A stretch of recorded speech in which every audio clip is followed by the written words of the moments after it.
God bless America, God bless the U.S. soldier, and the United States of America. One great experiment. And the last, best hope for the entire planet. The national debt mounted, alarming. If we look Whenever to the anybody answer tried to tell him the government's as to why for so many years we achieved so much, prospered as no other people on earth, they just didn't it understand was because here in this land we unleashed the energy and individual genius of man to a greater extent than has ever been done before. Freedom and the dignity of the individual have been more available and assured here than in any other place on earth. The price for this freedom at times has been high, but we have never been unwilling to pay that price. Those who say that we're in a time when there are no heroes, they just don't know where to look. The sloping hills of Arlington National Cemetery, with its row upon row of simple white markers bearing crosses or stars of David, they add up to only a tiny fraction of the price that has been paid for our freedom. Each one of those markers is a monument to the kind of hero I spoke of earlier. Their lives ended in places called Belleau Wood, the Argonne, Omaha Beach, Salerno, and halfway around the world on Guadalcanal, Tarawa, Pork Chop Hill, the Chosin Reservoir, and in 100 rice paddies and jungles of a place called Vietnam.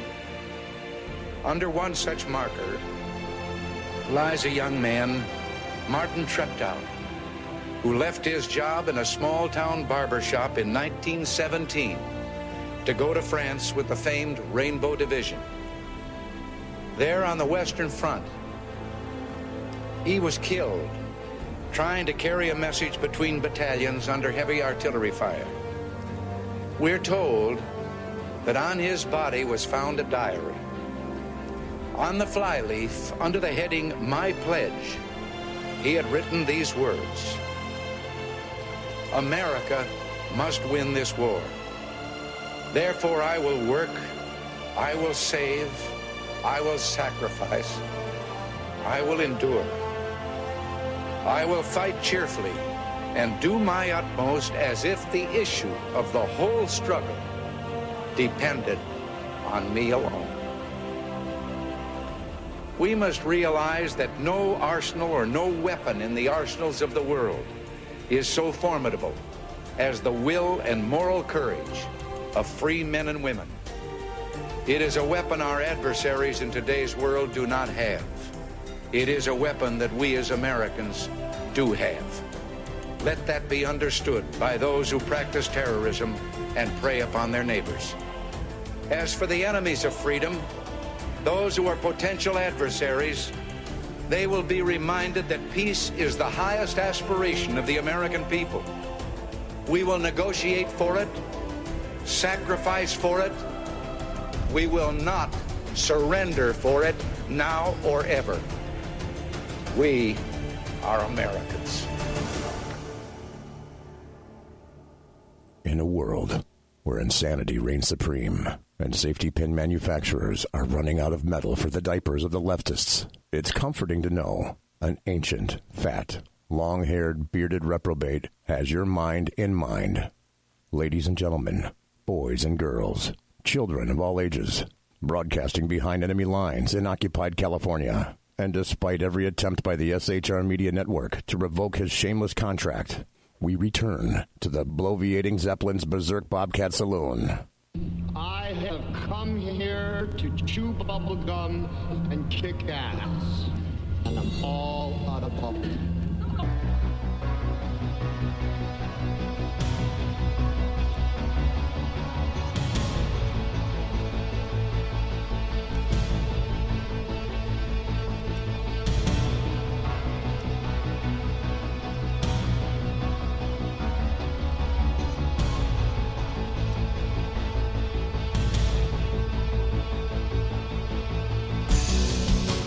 Ladies and gentlemen, boys and girls, children of all ages, welcome to the bloviating Zeppelin's Berserk Bobcat Saloon radio show, live and direct right here from the SHR Media studios. I'm sorry, the palatial the sumptuous and palatial SHR Media Studios. You got a belly up to the bar? We've kept your seat, and it's great to see you back tonight. It happens to be Tuesday, May 28th, the year of our Lord 2019. You got a belly up to the bar? We've kept your seat, and it's definitely great to see you back. Kelly is going to be your bartendress tonight. She pours with the best of them. And the lava lamp over here is on to my left, your right on the screen, indicating that you can listen and chat at shrmedia.com. Jump into the chat room at shrmedia.com. A lot of people in there right now. Welcome to Simone, Dave, Kaiser, and 2 viewers. Hey, bring one, bring all. If you happen to be listening on Big Sarge Media right now and you're in any other chat room, I'm sorry, there's just one of me. I'm only on this chat room, shrmedia.com. Now, if you want to watch the show on video, then you can go to the SHR Media YouTube channel. Go over there, click like, etc., follow us, and then also go to the SHR Media Facebook page. And also Big Sarge Media on Facebook page as well. Got to tell you, we don't water our drinks just like we don't water our conversation, politics, religion, crime, culture, economics, race, sex, science, law. We talk about it all right here at the saloon. The speech is free, but the booze is not. By the way, nothing is sacred here. Tonight, in the saloon, we have a great guest, never been here before, and I got to tell you, this is interesting because this is only the second live guest that I've had in the show. Every time I have somebody on the show, it's somebody on the telephone, etc. Inevitably, it turns out that they're from the East Coast, and as I was telling my guest earlier, East Coast? Why are all my guests from the East Coast? I don't get that part. That's really weird. But anyway, tonight in the studio, only my second guest live, I have DICK MARGARITA. And DICK MARGARITA, if you happen to be watching on the video right there, is over on the right. Can't miss him. He's in orange. If you're colorblind, he's gray. And we'll be talking to Dick. It's nice enough that he has acquiesced to being here for the full 2 hours, which is very, very kind of him. We even have a bathroom for him, as a matter of fact. So if you're wondering, okay, who the hell is DICK MARGARITA? I have in front of me a CV of Dick's, and it's, let's see, 1, 2, 3, 4, 5, 6, 7 pages long. So clearly, he's an underachiever. He hasn't learned what to do with his life, which is really sad so far. Okay, but I'm not going to go into 7 pages, but I will tell you this. And the reason I'm doing this, even before I introduce him, okay, because he's sitting here, wonder, when are you going to shut up? I want to tell you this so that you understand who he is and who happens to be in the studio tonight. Okay, so, and I got to tell you this story. Okay, so Dick pulls up in his car out in front, and I'm talking to Sean, who is the co-owner of SHR Media. Okay, and everybody knows Sean's from back east, okay? Sean's from Baston, or the Baston area. So Dick starts talking to Sean. Sean starts talking to Dick, and it's like old Holmes week, because these guys come from the same area. They're starting to drop names, and it's like, this is great. I'll go into the CV here for a second. Folks, here's DICK MARGARITA. Say something, and we're really glad to have you here tonight, sir. Glad to be here. Thank you. Okay, so here's the deal, and this is why I want you to understand his background. He was born and raised in Cumberland and Narragansett, Rhode Island. He graduated from St. Mary's College in California in 1979. In June 1981, he commenced his law enforcement career, entering the FBI in San Francisco, California. He continued with the FBI in Sacramento, California, in the Sacramento office until March of 1984. In March of 1984, he was sworn in as a special agent for the U.S. Drug Enforcement Administration, the DEA, and upon graduation of the DEA Academy in Glencoe, Georgia, he was assigned to the DEA Sacramento Resident Office. He became a senior special agent, a GS-13 rating in 1988. In 1990, he was selected as the Deputy Incident Commander for the State of California campaign against marijuana plantation. That was the fabulous camp thing that I worked for very briefly, where we burned a lot of dope.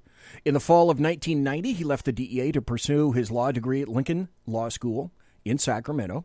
He testified in numerous state and federal courts within the United States and has testified in various state and federal courts as an expert in drug trafficking methods and patterns, as well as the interpretation of drug records.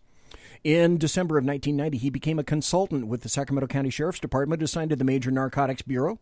Upon graduation from law school in May of 1994, he took the California bar exam, and he was admitted to practice law in the state of California and specifically the Eastern District of California. That's a federal venue, for those of you who just tuned in. He then became a deputy district attorney for the Sacramento County District Attorney's Office from June of 1995 through February of 2006. He was assigned to various units with the District Attorney's Office as a trial lawyer, including major narcs, insurance fraud, and community prosecutions. In February 2006, underachiever? Holy crap. Dick was selected as the general counsel for the Sacramento Metropolitan Fire District. He held that position until December 31st of 2008, when he retired from government service. Now, since 1996, Dick has been an adjunct professor in the Criminal Justice Department at CSUS, that's the California State University, Sacramento. He's taught 10 different semester courses, including drug abuse and criminal behavior, interview and interrogation, basic and advanced investigations, career criminals, the laws of arrest, search and seizure, criminal law, and criminal defenses. He has also served as an instructor for the California Department of Justice on numerous subjects, including the preparation and service of drug and white-collar crime search warrants, interview and interrogation techniques, and he's also served as an instructor for the CHP, California Highway Patrol, and the Sacramento County Sheriff's Department Training Academy on various subjects, including the legal aspects regarding the use of force, criminal law, the laws of arrest, search, seizure, and courtroom testimony. I'm not done yet. Hang on. But wait, there's more. He has also served as an instructor in the U.S. DEA for Operation Pipeline and authored the training manual for that curriculum. The other thing I need to let you know, Dick Margarita has his own current practice, where you can find him at dickmargaritalaw.com. All one word, dickmargaritalaw.com.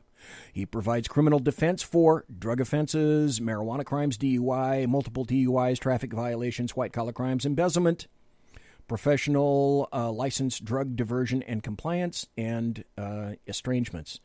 And he provides, listen in for this, he provides civil litigation for employment law and representation of law enforcement officers.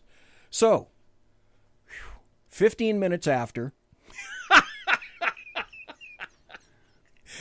So welcome to the saloon, Dick Margarita. It is great to have you here live, sir. Thank you, sir. Tell you what, if you can pull that a little closer and talk into it a little closer. All right. Kind of lean into it. There you go. Okay. Much better. Okay, so here's the deal. We both tend to post a lot on Facebook, and sometimes specifically to the SSD retired page. I'm political, you're political. We both tend to lean a little bit to the right. I'm just to the right of Vlad the Impaler. So with that, and law enforcement in common, we have a bunch of things in common. And that's kind of how we made the arrangements for tonight. But here's one thing that I left out that I bet Dick Margarita doesn't know. A long time ago, in a galaxy far, far away, I was assigned to the Sacramento County Sheriff's Department and patrol in District 4. And the DEA office, if I'm not mistaken, was also in District 4, in my district, in a 2- or 3-story building on Fulton Avenue. 2941 Fulton. Okay. And I get this call on my machine one day, and it says, go over here, you're going to back up the DEA, they need a uniform and a marked car for a stop. So we met, I made the vehicle stop in our marked unit, and I was in full uniform, and then up rolls Dick Margarita, and yanks this guy out of the car, has a convo with him. I never knew what happened to that guy, but I never forgot you because I got your business card. And it's like the DEA magically showed up on a vehicle stop one day, bing, and then they were gone, bing, and then it's like, okay, that's great. Hey, I just helped the DEA. Don't know what happened to the dude, but I met you back in the 1980s, and I bet you don't remember that, but I never forgot Where that. was the stop? It was almost directly, it was down Fulton. On Fulton Avenue. Yeah, just past, like, the Arcade Fire Department. Mm-hmm.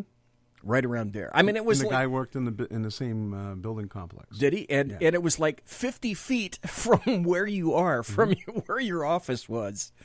Okay, so what we're going to do tonight is we're going to talk about law enforcement. I remember the stop. Do you really? Oh, yeah. Okay. I remember who the guy was. He worked upstairs in an insurance company. Okay.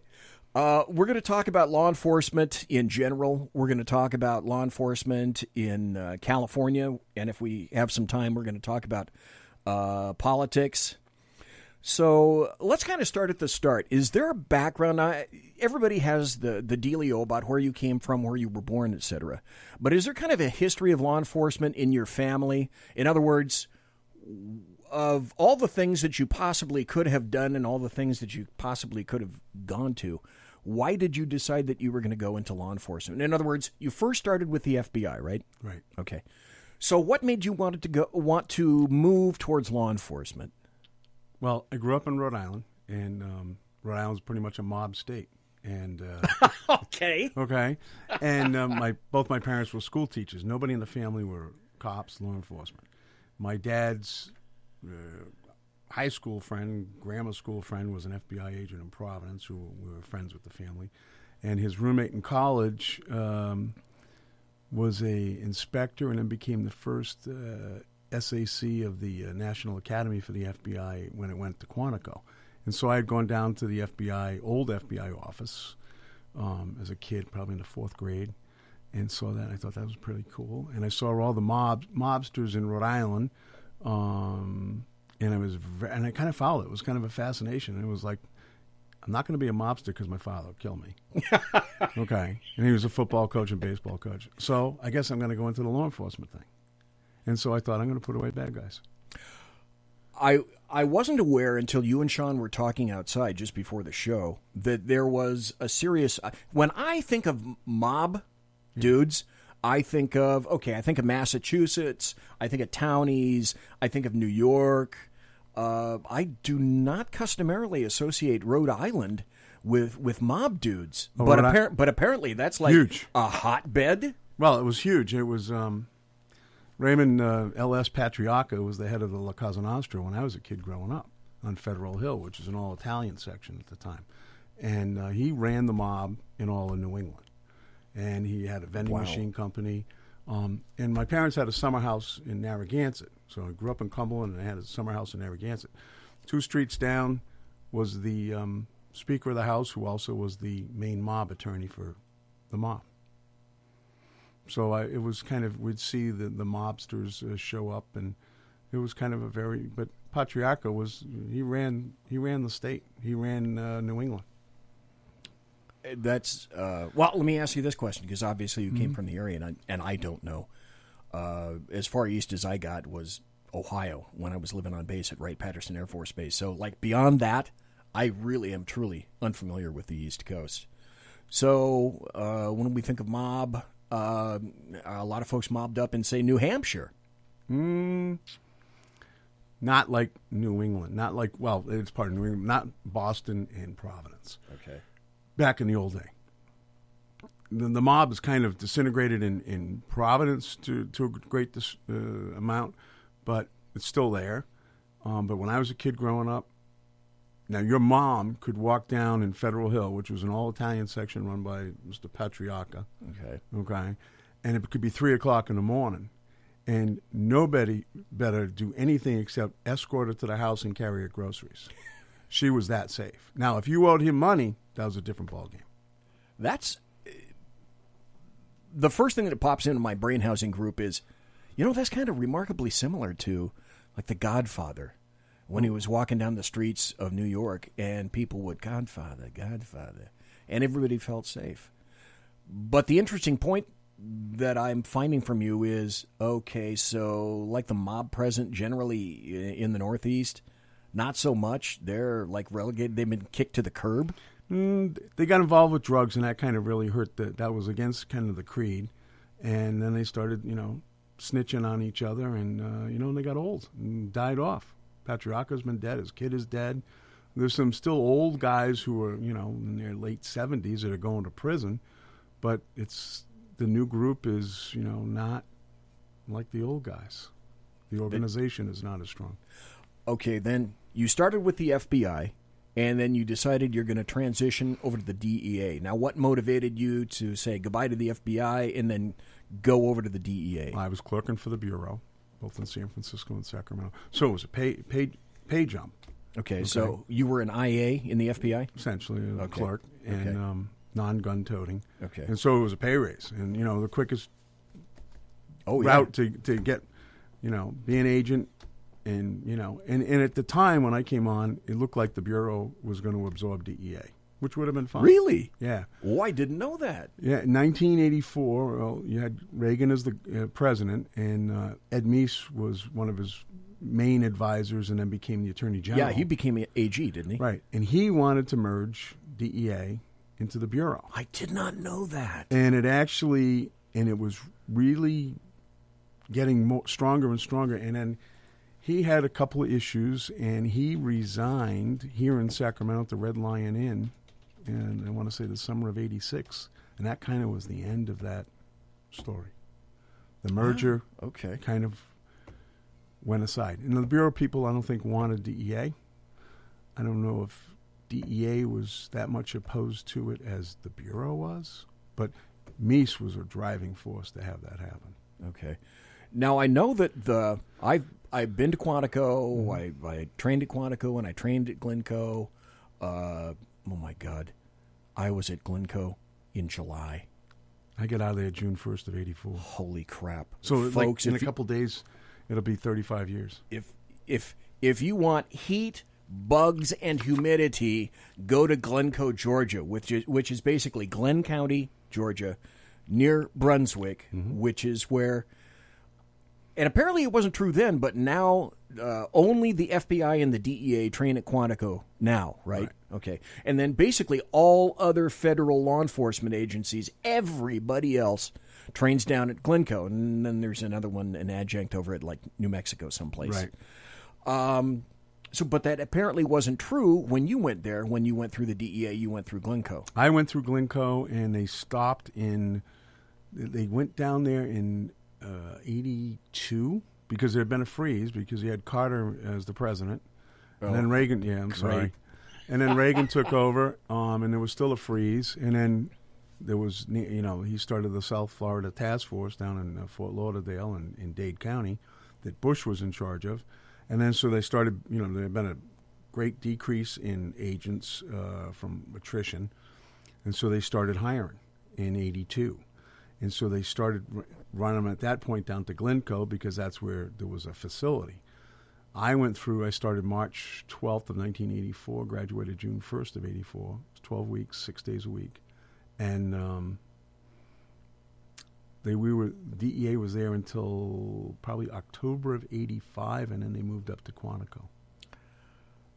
Quantico is a Marine base, correct, folks that don't know. And then the FBI built a couple of big old huge dorms and whatnot. And Glencoe, outside of Brunswick, is a former Navy base that was turned into just federal law enforcement. And the airstrip, etc. I mean, they've got... I went there for a couple of reasons, but I went back much later for EVOC because they've got a great series of driving ranges in Glencoe that I went to about 3 or 4 times. But it's still hot as hell, and there's a lot of humidity. So when you went to the DEA, you got your pay bump, and were you happy working for the DEA? Yeah. Got my pay bump. I came on with the understanding I wouldn't come back to the Sacramento office or the San Francisco division, which Sacramento was part of. Okay. And they ran out of money. You couldn't designate Sacramento as your OP, no, your office of preference? They threw a dart and you'd go where they told you. Wow. Okay. So I had put in in the academy when we first got there, I put in for Miami, New York, L.A., Seattle, and I think Houston. Where did you end up? Sacramento. Yeah. Okay. They ran out of money. And, of course, they said that we want to be user-friendly and want to make the agents happy.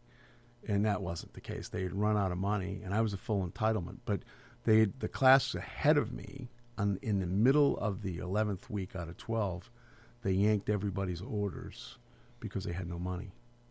So guys in that class, they had 9 that came on from New York and 6 that came on from L.A., and they crisscrossed them. So you had 15 moves, and nobody wants to go to New York unless you're from New York. Oh, nobody wants to go to New York. Right. Nobody wants to go to WMFO. Right. Nobody wants to go to Detroit. Oh, yeah. And so they had 15 unhappy people. And so then they stopped it. Wonderful. They stopped it. And unfortunately, there were a few guys who had actually sold their house like in L.A. to move to New York, and they said, time out. Oh, man. Yeah. And so I was lucky. They said to me, you want to go back to Sacramento? I said, sure. So here I am. Okay, cool. When you were in the DEA, let's see, we got about 3 more minutes to go before the bottom of the hour break. When you were in the DEA, what would be, if you can talk about it, what would be like one of the best cases that you ever worked, that where you ended up really like pounding the life out of a few things or persons Or both. or both?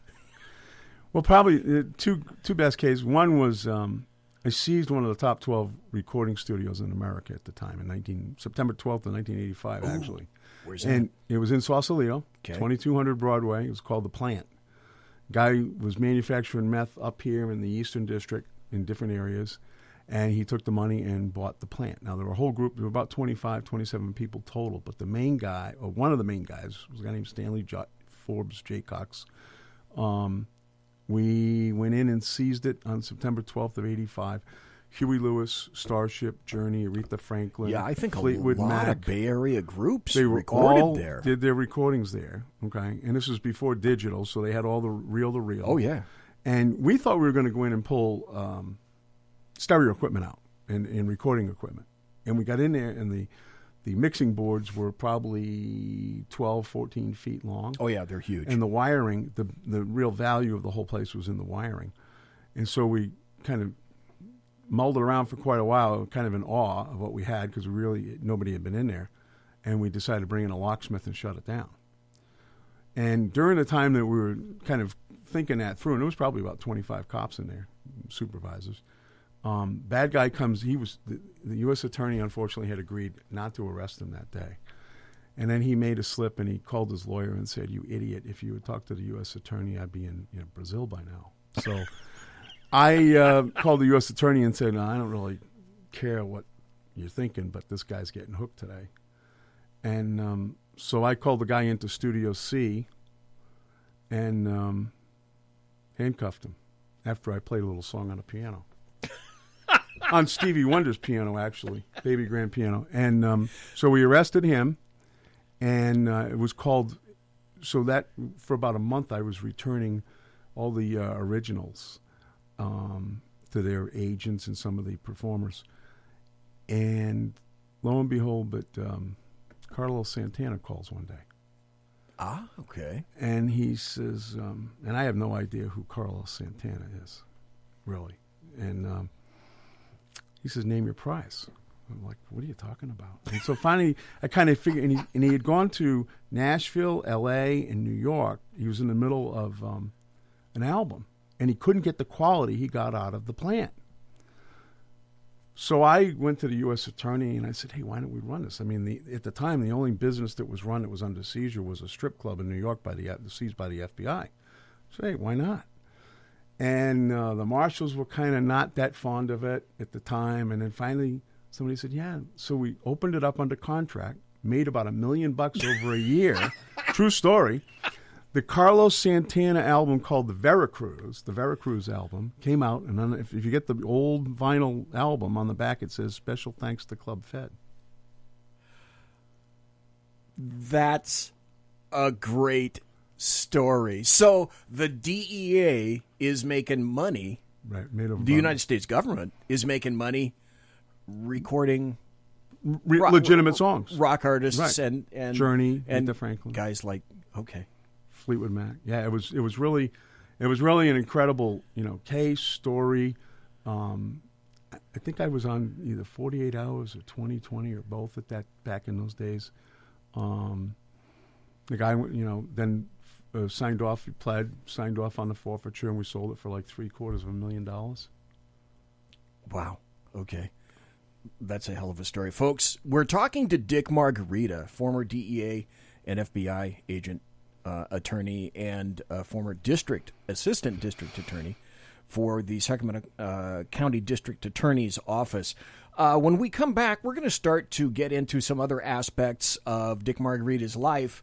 You're listening to The Bloviating Zeppelin, live and direct right here on the SHR Media studios, where I am broadcasting behind enemy lines in occupied California, 2 miles away, east of the Bill Mill, the locus of evil on the entire left coast, the Capitol building at 10th and L, where late at night when we get through tonight, we're going to open the door and we're going to hear the death knell. We're going to hear the cries, the screams of the death of common sense from the Capitol building, and we'll be able to smell the odoriferous, noxious vapors of the evil emanating from the Capitol building. We'll be right back after this. Conservative media done right. You're listening to the SHR Media Network. Hey, this is Michael Wright. And I'm Shannon Wright. Join us for The Right Way with Shannon and Mike, Monday through Thursday from 7 to 9 a.m. right here on SHR Media.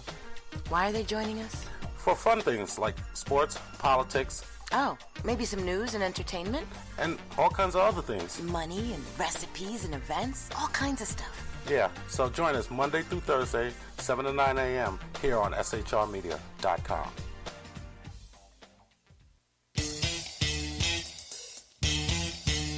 From a public locker inside a dilapidated Long Island rail station comes a show designed to piss off liberals using truth, facts, and ridicule. The Lid Radio Show, featuring the conservative voice from the People's Republic of New York, the Lid himself, Jeff Dunitz. Tune in every Wednesday at 2 p.m. Eastern, 11 a.m. Pacific on the SHR Media Network. Go to shrmedia.com. At Lid Radio, we fight for the truth, justice, and a good kosher T-bone. If you don't listen, Hillary Clinton might sneak into your bedroom in her housecoat late at night and blame you for her election loss. It's the Lid Radio Show with Jeff Dunitz.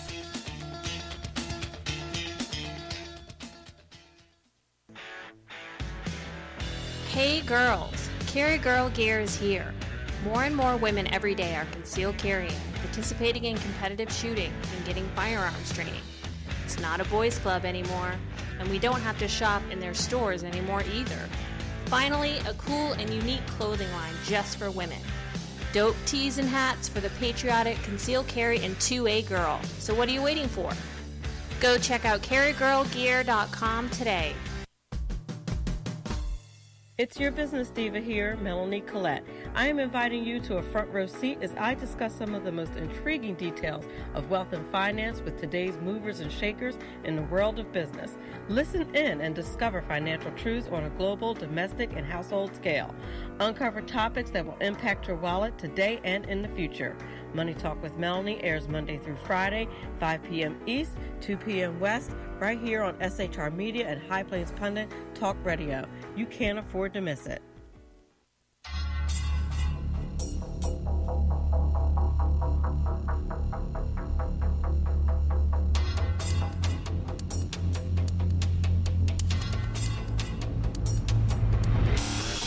The new show on the SHR Media Network, Sackheads Against Tyranny. On shrmedia.com. Go there quick like a bunny, 11 p.m. Eastern, 8 p.m. Pacific, every Wednesday. Live and direct on the SHR Media Network. shrmedia.com. Be there.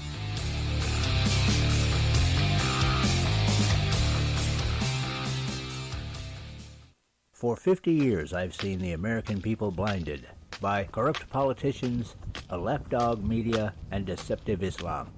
The one thing the elites fear is one man with a cane. I'm Dave Milner. Join me through Spreaker, iTunes, and SoundCloud, through SHR Media and the Western Free Radio Network, for half a century of experienced perspective on political and social issues, weekly on The Unpleasant Blind Guy. And catch me on Jeff Mitchell's EDL Radio on blogtalkradio.com. There's no surrender, ever. Because truth is not always pleasant. Broadcasting behind enemy lines in occupied California, a mere 2 miles from the state capital, the bloviating Zeppelin's Berserk Bobcat Saloon radio show can be heard every Tuesday and Thursday night at 8 p.m. Pacific and 11 p.m. Eastern, only on the SHR Media Network. Go to shrmedia.com to listen. You can also watch on the SHR Media Facebook page and the SHR Media YouTube channel. No goldfish were abused in the making of this ad. Conservative media done right. You're listening to the SHR Media Network. Ladies and gentlemen, boys and girls, children of all ages, welcome back to the bloviating Zeppelin's Berserk Bobcat Saloon radio show. Live and direct from the SHR Media Studios, just 2 miles east of the locus of evil, where I am broadcasting behind enemy lines in occupied California. Tonight, we have the pleasure of speaking to Dick Margarita, who is a former DEA agent, worked for the FBI, is a current attorney, professor, and has tons of stories because we were talking to each other on the break. And you had a continuation of that one story that we were just talking about where you slipped some cuffs on the dude. What happened to kind of culminate in that one after you're playing? I love that you're playing the piano. Well, we had a discussion with the IRS agents outside, and let's just say it was not the most loving. Heated? Because, yeah, it was a little heated because they didn't want the guy to be arrested. We wanted him to be arrested. The U.S. attorney agreed he wouldn't be arrested. And then we had a female FBI agent that got an over here when he called his lawyer and says, I'll be on a plane and I'll be in Brazil, and they never get me. And that's when I said, okay, this guy's going. So we go out in the parking lot, and it's getting heated, and I just said, I don't really give a darn. This guy's going. Okay? He's going. I made the decision. Here you can say those words. We're not FCC monitored. Yeah, you're gone, pal. Right? That's what I said to the agents. So walk back in, and I got a pair of cowboy boots on, jeans, sport. I always had a sport coat on. And I said, hey, Stan, come here. His name was Stan Jaycox. Come on over here. And I had him come into Studio C, and I was sitting down at the Stevie Wonder's Baby Grand piano. And he sat there, and I played a song. And there's only one song I knew by heart on the piano. And I played it. And I said, you know what that means at the end of it? And he says, yeah, that's B.J. Thomas. The raindrops keep falling on my head. I said, you're right. You're under arrest. I love that story. I think that's a great story. Got up, cuffed him up. And then there was another story that you told during the break. What was that? The guy with the helicopter? And Yeah. Yeah, in 1986, I got assigned to. I came off. Did labs for 2.5 years. Okay, and that first case I was just talking, that was all meth and Quaalude labs. May of '86, I was brought down to work in an enforcement case. It was a OCDF case, Organized Crime Drug Enforcement Task Force, and the main guy was a guy named Mike Dawson, who just died about a year ago in the joint. He did 37 years, I think. So, no, 33. Anyway, he was smuggling coke with the Medellin cartel. Okay, serious stuff. Yeah, serious stuff. Very serious stuff. And he had a PBY seaplane. He had a King Air turboprop. Oh, he was going around nice. the country flying nice. loads with the King Air. He had a Hughes 500D helicopter. He crashed on September 25th of '85. In the Sierra Nevadas with his girlfriend, not his wife. That was a different person. And he had, at the time when he crashed, like 15 kilos of coke and $3 million in cash. And he got medevaced out.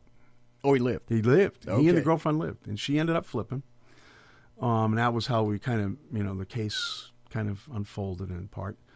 And we got him August the 6th of '86, and he had a PI, as well as an attorney. He moved down to Dallas to kind of obstruct the case in the investigation. I arrested a guy in the courthouse at the Miami federal court. I got on a payphone. We didn't have cell phones in those days. Right. And I called the Dallas Center and said, okay, we got the Colombian in custody. Go ahead and do it. And they were sitting on this guy for a couple of days. He had a scanner that had the DEA freaks. He had a former DEA group soup as his PI.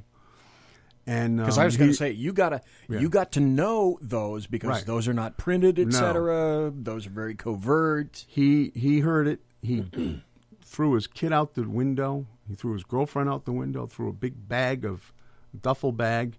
He jumped out the window instead of going out the door. Jumped in a car and he got in a pursuit. And he went down an arroyo and he got stuck. He was 1 block short of getting to a barn where he had his helicopter stored as a getaway. He had $460,000 cash in the bag. And that boy would have been gone. Oh, he was long gone. He thought of himself as Al Pacino in Scarface. And he had actually taken his wife at one point out over the Gulf outside of Houston and put a rope around her neck because he thought she was snitching, which she wasn't. And he was a bad guy. He had put a contract on myself, the customs agent. He had had a guy firebomb a business up in Santa Rosa. He had his tax attorney's leg broken. He was so we seized his Hughes 500D, his King Air twin engine. I think that's brilliant. He had a Learjet we seized. He had like 7 or 8 Lincoln Continentals, one of which became my official government vehicle. That's nothing like a great G ride like that. Actually, when he got sentenced by Judge Garcia, Ed Garcia, who's now in senior status and retired, just a great judge, whose son Rick Garcia was a deputy in North Patrol. Right. Judge Garcia gave him 70 years, told him he wanted to give him some light at the end of the tunnel. Not much. And when Judge Garcia was reading him this script I think he had, I thought, oh my God, Judge Garcia's gotten kind of liberal. And then he lowered the boom and told him, I'm giving you, and in those days he had to do 2/3, so he would have gotten out like about 100. Somewhere around 21, and he died about 21. a year and a half ago, right? So, but when we took him after he got sentenced, and it was kind of funny when he was getting sentenced and Garcia was going through this routine. I'm looking at the court reporter, Jimmy Vine, like, what the hell's going on? And Jimmy looks at me because Garcia had enough of this guy's nonsense, and so Mr. Dawson turns around and I'm sitting at the counsel table with the U.S. attorney, and he flips me off. Uh-oh. And now I'm really and he's belly chained and he's holding the Bible. And I was kind of upset. Yeah, I can imagine. And so after Garcia gave him the 70 years, his knees started to go and he started just crumbling to the ground, and he turned around and looked at me, and I returned the favor and gave him a one-fingered salute as well. Bye-bye. But the best part of it was the marshals, because he had tried to escape out of the Sac County jail when he was housed for about a year. Oh, really? Yeah. And he was still running deals out of the jail he had a girlfriend that moved up, a stripper that moved up from Texas. And we seized money from her, and we were surveilling her. It was agreed that we were going to put him on a plane in Oakland on the Marshals transport. So we had to transport him from Sacramento to Oakland Airport. He was housed after he tried to make an escape out of Sac County. He was housed up in Folsom in the SHU unit. So it was about 7 of us that ran the caravan down to Oakland. He was in my G-Ride, along with another agent with me, which was kind of a little bit fitting. It was about a year-and-a-half case. Beautiful car, dude. Beautiful car, Dick. I appreciate it. No, and he said, when we were driving him down, and he was kind of, chatting and mouthy, and he says, I don't know what this is. He says, but, I had much better car than this is. Really? And I said, guess what? Hey, Mike, this is your girlfriend's car. Perfect. It's like... Yeah. Yeah, it's like... Ouch. But then when he asked, he Hello. could hear the helicopter above, which was flying cover. And he said, yeah, I don't know what kind of garbage you fly, but I flew a 500D. I said, that is your 500D. Guess what? So the 500D was flying overhead, flying cover, and we were rolling code down in Oakland International. And so this is what the guy thinks he is, right? Okay. Have a night with you. Come on. Okay. Do you want to play rough? Okay. Uno. Say hello to my little friend. Say hello to my little friend. Well, that's what he thought he was. And I'll tell you what was interesting is we rolled a lot of people in that case. And we seized literally no drugs from him. So it was a dry case. Okay. We got he crashed his helicopter. We got drugs on that and a vacuum search, like grams. And he thought he was kind of invincible. And Except there were too many people that talked.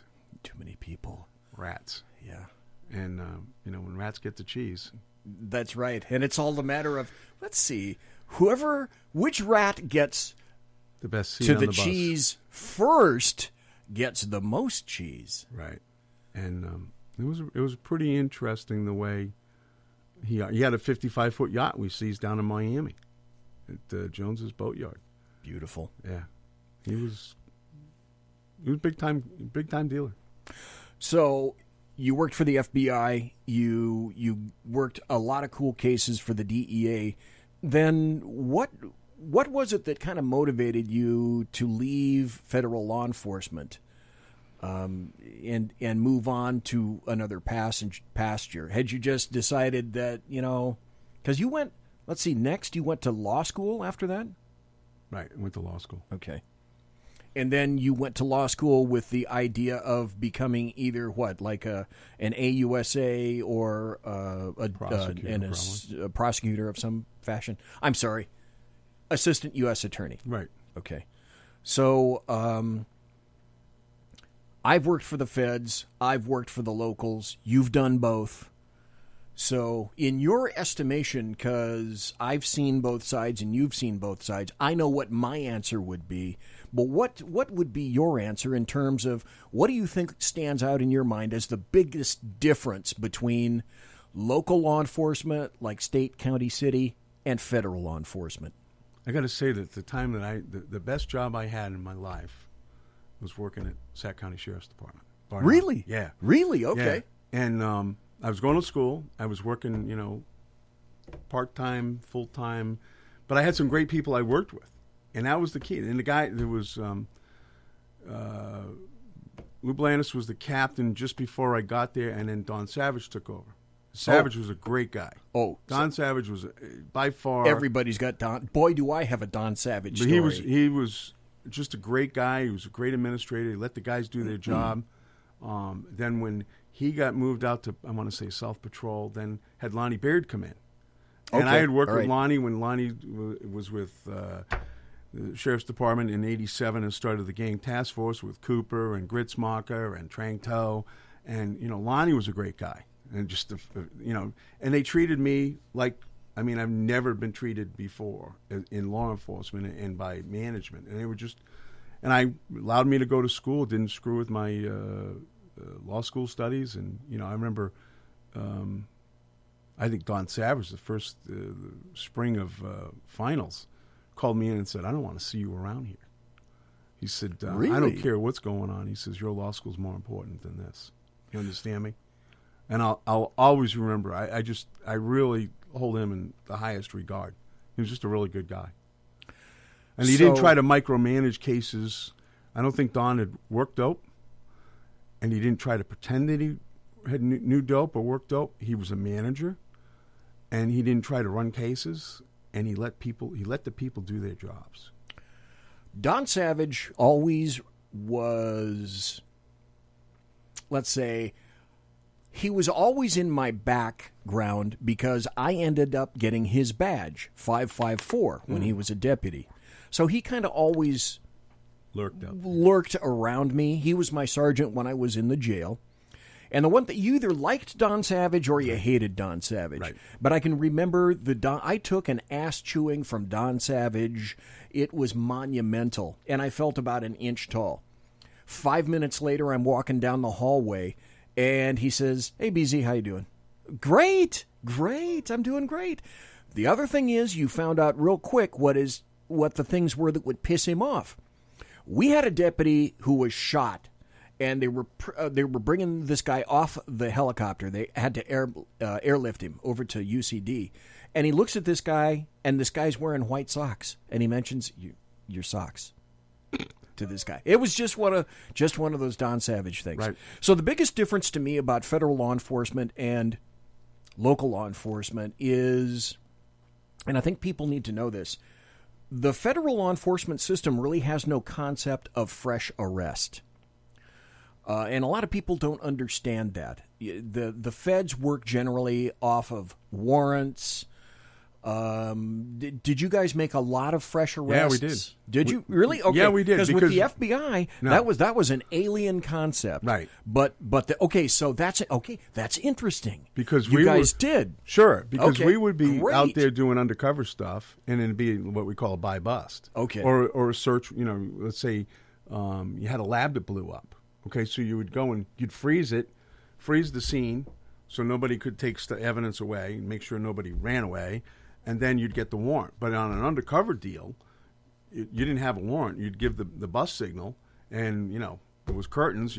They'd come in and arrest the guy. So those are fresh arrests. And then you're up all night going back to the processing the evidence and going back, drafting a criminal complaint to bring to the magistrate in the morning to get signed, and then the guy gets arraigned in the afternoon. So you're doing a lot of fresh stuff that the Bureau guys never did. Right. Except maybe in a bank robbery if they got the guy running out with the money. Okay. And I have to plead guilty because I never worked for the DEA or with the DEA, except for 15 seconds with you a long time ago. And I never got into the whole drug thing with my department. About the only two places that I never worked for the department were either burglary, because I hated property and I didn't want to lift crap for the rest of my life, and drugs. I just, for whatever reason, I never got into the drug thing. So you went to Lincoln Law School, right? Got your JD, correct? And then you wanted to be, like, the first thing that comes to your head after getting that was, I want to go where?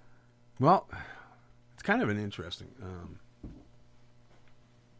I wasn't sure what I wanted to do. I was very happy doing what I was doing at the sheriff's department, but I knew I didn't want to practice law. Just go out and hang a shingle. Okay. Let me be specific here just for a second, so people know what you're talking about. You were a consultant, right, with the Sacramento County Sheriff's Department, correct? The Major Narcs Unit in 96?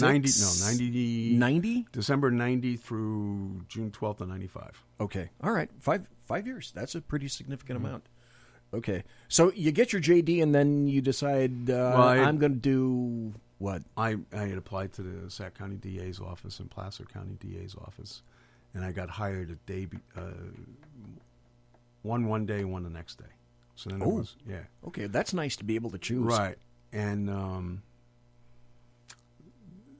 Placer was going to put me in, the guy who was the DA up there was going to put me in major narcotics right away. And I kind of thought, that isn't, I want to learn how to be a lawyer. Okay. Okay. And everybody expected, well, you know how to do it. And the bottom line is, I knew how to be a cop. I knew how to be an investigator and an agent. I didn't know how to, be a lawyer. The Sac County DA's office, I was going to go through misdemeanors and do that, which, lasted about a week in misdemeanors, it seemed like. But I thought that was a better fit for me. The money was about the same. That I would learn really how to be. And I'm very happy that I made that decision for multiple reasons. And that's kind of a trap that a lot of people fall into when they do something like that, or they promote. Mm-hmm. And they promote, and they always want to go back to where they came from because they think they're the big SME, the subject matter expert of all of it, and that's where they want to go. When, in fact, in the sheriff's department, for example, when you get promoted, your butt should go back to the jail. Right. Because that's where you're going to learn how to be a supervisor. You've got more people doing more crazy stuff. You're going to learn more stuff about personnel. You're going to learn more stuff about inmates, etc. Overall, I commend that decision. I think that's a great decision. I got shoved into communications when I first made sergeant. I wanted to go back to the jail and learn all of that stuff, and I missed that. And I'm sorry I did. As a young supervisor, I think I really would have benefited from that. So it was and I didn't know it at the time, and it's probably something I was sick, and I ended up right before so this was start like April 15th, tax day in '95 at the DA's office in Sacramento. Okay. And I went to Hawaii, and I got sick, and I came flying back in an emergency crisis. Ow. And I had gotten diagnosed while I was over there with leukemia. Holy. Right. So and that's from probably doing all the meth labs as a young guy with no protection. Oh. Right. Right, yeah. Yeah, we didn't get You it. guys were not gowned No. up and PE'd No. like crazy like everybody is now. Yeah. No, it was the only thing we had was the jeans we wore. And man, so that was I found that out April 8th and 9th of '95, and so that was a different fight, so to speak. And I'm glad I was in Sacramento. Jan Scully was the DA. She was very gracious in how I didn't lose my job, and they held it open for me and everything. And she was very gracious. That was a serious fight. I've been fighting it for 24 plus years now. I've been treated 4 times. Oh, man. Last time was 3 years ago, knock on wood. But that I can thank all the little meth critters for that. Great. We got about 3 more minutes before the Okay. top of the hour break.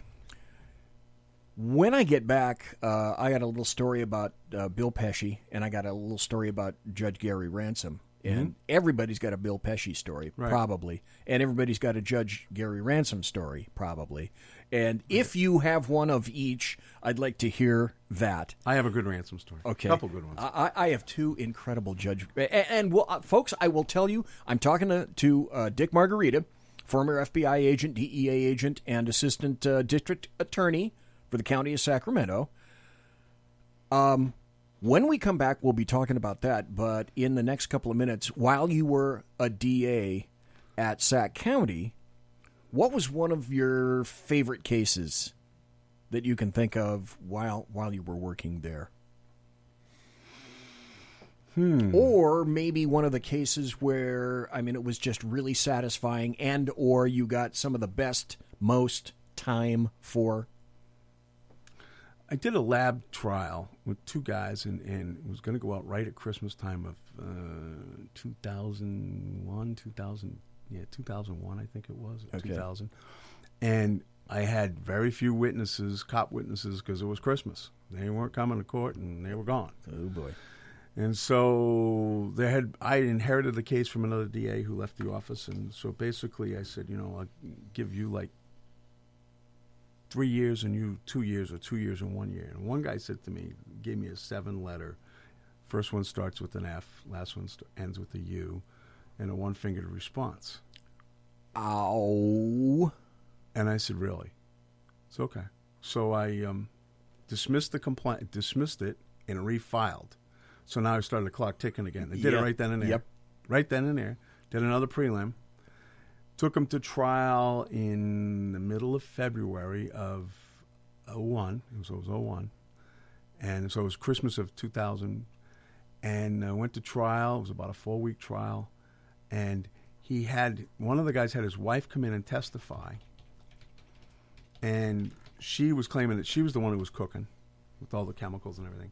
And in the middle of the trial, I called, it was old Harrison's Marine over on El Camino Avenue, and I called there. Oh, okay. And because she was saying that she worked for some guy who worked at Harrison Marine. I thought, I know who that guy is, because I had a boat that I bought from there. So I called, and the lady answers the phone, and I said, I'm looking for, let's say Joe. And she goes, Mr. Margarita, why do you want to talk to Joe? I said, well, he's got this lady, supposedly. She goes, did my sister go and testify for that SOB? And I said, who's your sister? And she told me, and I go, yeah. She goes, that lying rat, she came to my house last night to find out how to cook meth. She doesn't know how to cook meth. So, just talk. So she came down with her mother. We took statements from them, discovered it to the defense, and put them on, and just blew up the whole case. Just blew it up. and blew up the wife's testimony trying to eat the beef because she had no record. And at the end of it, Lloyd Connolly was the judge, gave him 18 and 19 years. Nice. Yeah. Nice. Should have taken a 3 and 2. Yeah. Right.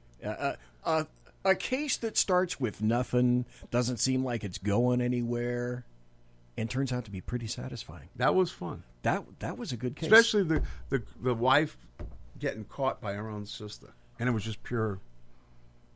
I call that Schadenfreude. Schadenfreude is a German concept where you're sitting on the bank of a river and you're watching the dead bodies of your enemies float serenely by. That's Schadenfreude. I frequently encounter that. Folks, we're talking to DICK MARGARITA. We're going to take a break, come right back. We got more cop stories. We're going to talk about law enforcement in California. Thank you again, Dick, for being here, and thanks for being here for the entire 2 hours. And don't go away. Conservative media done right. You're listening to the SHR Media Network. Hey, this is Michael Wright. And I'm Shannon Wright. Join us for The Right Way with Shannon and Mike, Monday through Thursday from 7 to 9 a.m. right here on SHR Media. Why are they joining us? For fun things like sports, politics. Oh, maybe some news and entertainment?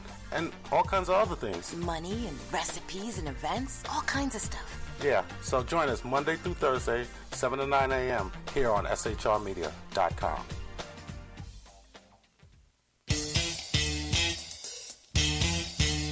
From a public locker inside a dilapidated Long Island rail station comes a show designed to piss off liberals using truth, facts, and ridicule. The Lid Radio Show, featuring the conservative voice from the People's Republic of New York, the Lid himself, Jeff Dunitz. Tune in every Wednesday at 2 p.m. Eastern, 11 a.m. Pacific on the SHR Media Network. Go to shrmedia.com. At Lid Radio, we fight for the truth, justice, and a good kosher T-bone. If you don't listen, Hillary Clinton might sneak into your bedroom in her housecoat late at night and blame you for her election loss. It's the Lid Radio Show with Jeff Dunitz.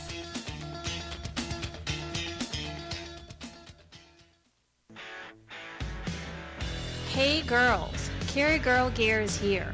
More and more women every day are concealed carrying, participating in competitive shooting, and getting firearms training. It's not a boys' club anymore, and we don't have to shop in their stores anymore either. Finally, a cool and unique clothing line just for women. Dope tees and hats for the patriotic concealed carry and 2A girl. So what are you waiting for? Go check out carrygirlgear.com today. It's your business diva here, Melanie Collette. I am inviting you to a front row seat as I discuss some of the most intriguing details of wealth and finance with today's movers and shakers in the world of business. Listen in and discover financial truths on a global, domestic, and household scale. Uncover topics that will impact your wallet today and in the future. Money Talk with Melanie airs Monday through Friday, 5 p.m. East, 2 p.m. West, right here on SHR Media and High Plains Pundit Talk Radio. You can't afford to miss it.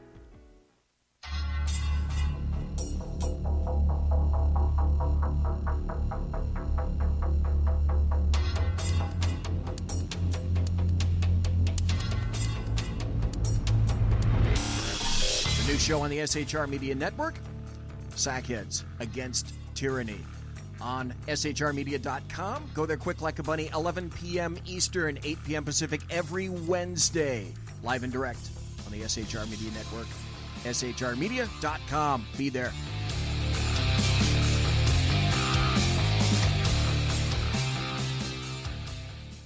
For 50 years, I've seen the American people blinded by corrupt politicians, a lapdog media, and deceptive Islam.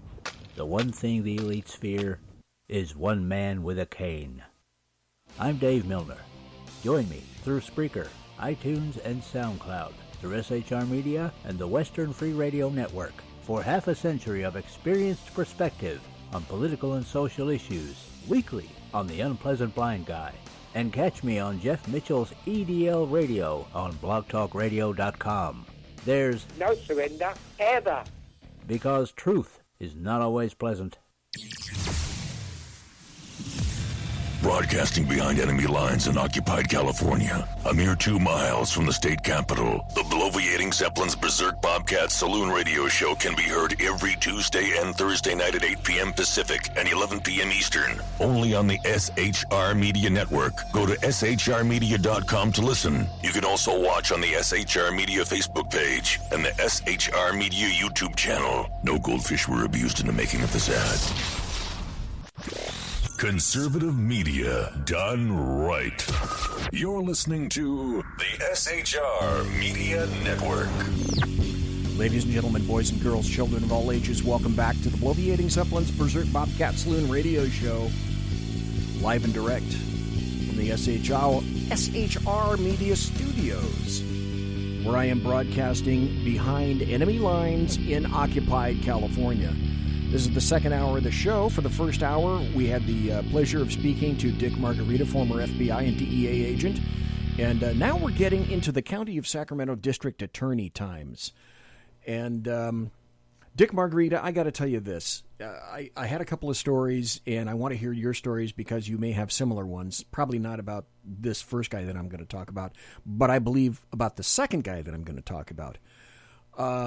When I was in detectives, specifically in robbery, I had to go over to the DA's office and make what we call presentations. And presentations, it was my job to work with DA Bill Pesci at the time. And I came to respect that job a whole bunch. Because what you had to do in presentations, you know all of this, is you had to come in, you had all the arrests from the day or the night before, and it was like show and tell. You had to sit down and you had 30 seconds to convince Bill Pesci whether or not he was going to file on this particular given case. So the most important thing for me, he'd go, yeah, no, yeah, no.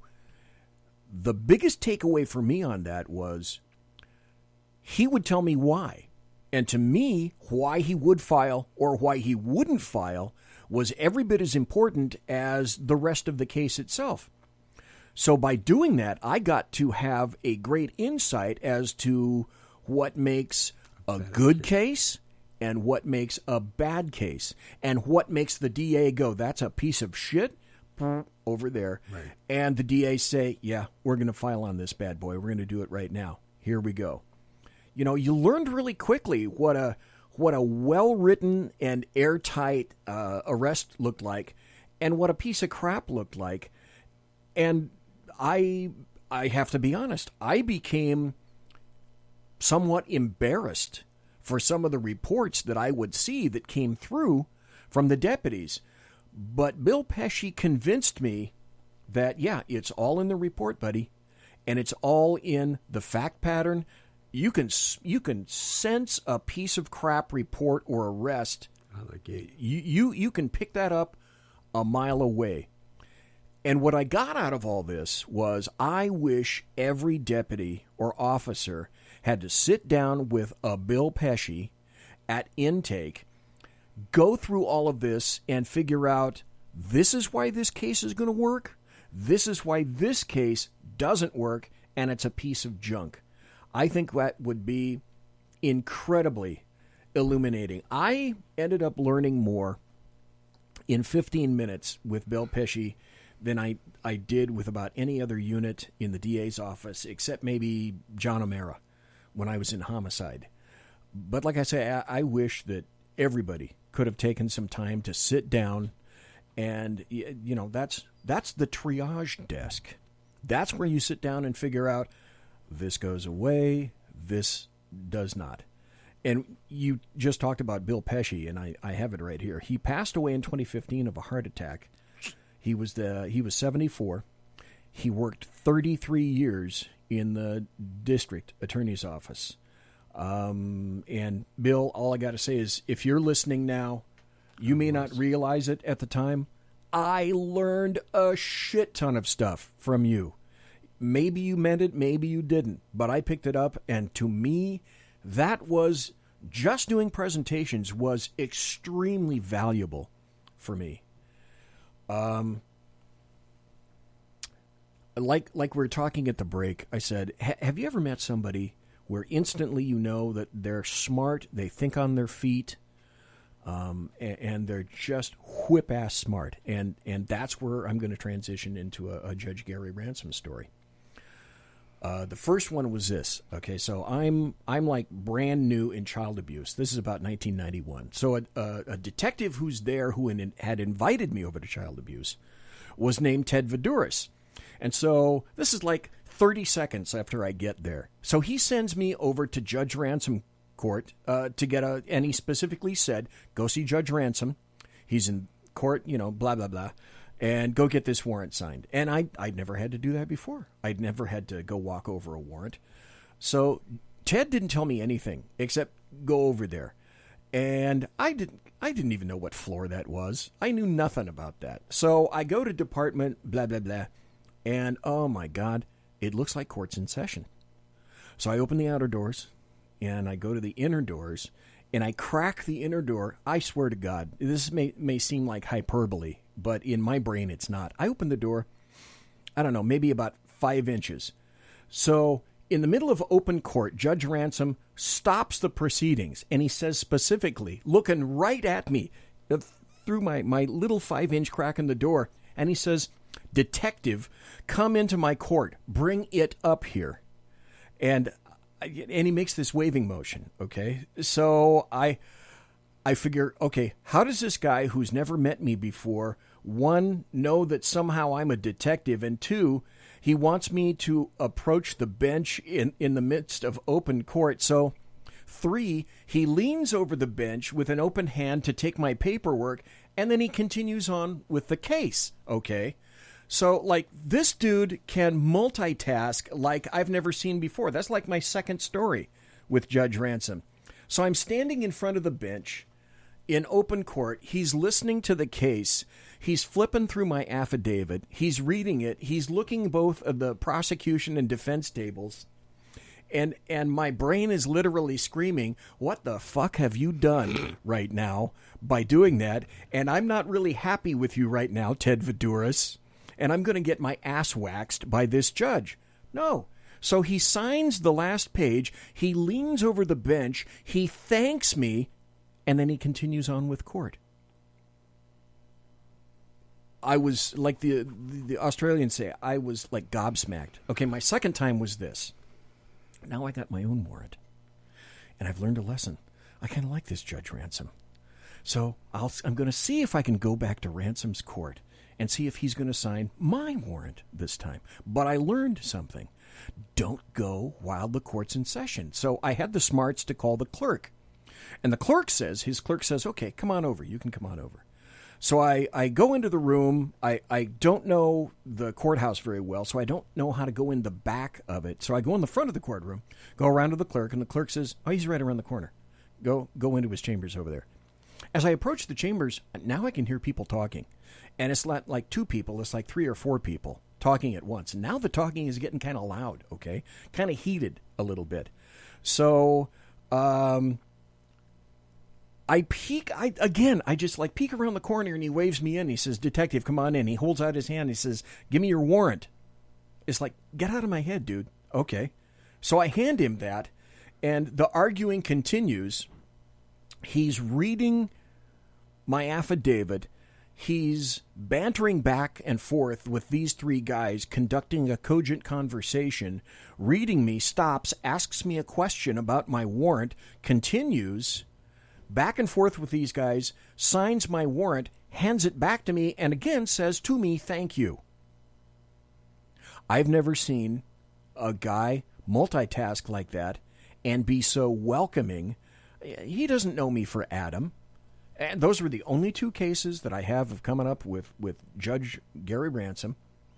But if there was ever any judge who impressed me, it was definitely him. Maybe that was how he handled all officers, all detectives. I do not know. All I can say is, my God, did he impress me? He's a hard-working guy, and he was a funny guy. He's very has a good sense of humor. And I saw one time, kind of similar to what you're saying. And the officer came in. I'm in court, and it was actually back in chambers, and there was a couple of defense attorneys in there. And he went through the thing, and he's a very fast reader. Yes, and, yes. And he signed the warrant, and one of the defense attorneys says, "Oh, well, another rubber stamp job."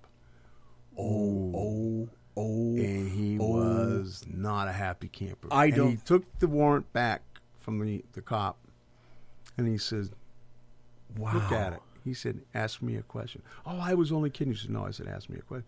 So the guy asked him a question, and he went, brrr, just rattle off the answer.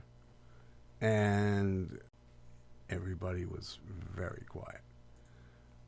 Very professional guy, very